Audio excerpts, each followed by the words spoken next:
नमस्कार, मी दिलीप स्वामी, जिल्हाधिकारी छत्रपती संभाजीनगर बोलतोय।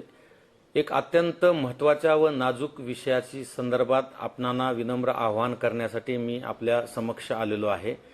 आपल्या जिल्ह्यामध्ये मुलींच्या जन्माचं प्रमाण सातत्याने कमी होत आहे आणि अतिशय चिंतेची बाब ही आहे की हे असमानता जी आहे ती उद्या भविष्यामध्ये सामाजिक प्रश्न निर्माण करणारी आहे।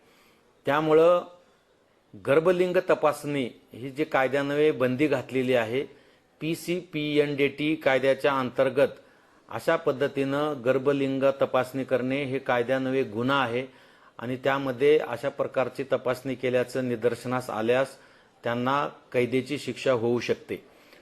सद्यस्थितीमध्ये छत्रपती संभाजीनगर जिल्ह्यामध्ये ग्रामीण आणि शहरी भागामध्ये काही असामाजिक संघटना किंवा असामाजिक व्यक्ती यांच्याकडून चोरून छपून ट्रॅक्टरमध्ये, ट्रकमध्ये किंवा ॲम्ब्युलन्समध्ये गर्भलिंग तपासणी करत असल्याची प्राथमिक माहिती प्रशासनाला मिळालेली आहे।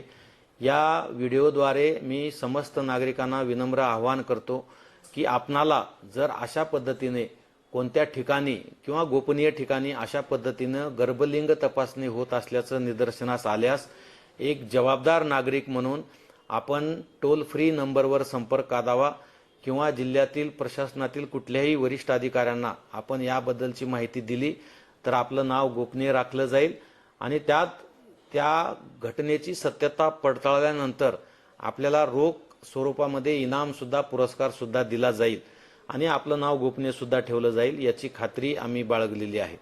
त्यामुळे आपण निश्चिंतपणे अशा असामाजिक प्रवृत्तीला आळा घालण्यासाठी समोर या आणि टोल फ्री क्रमांक 1800233475 1800233475 या टोल फ्री क्रमांकावर आपण संपर्क साधावा अशी विनंती मी आपणा सर्वांना करतो। धन्यवाद।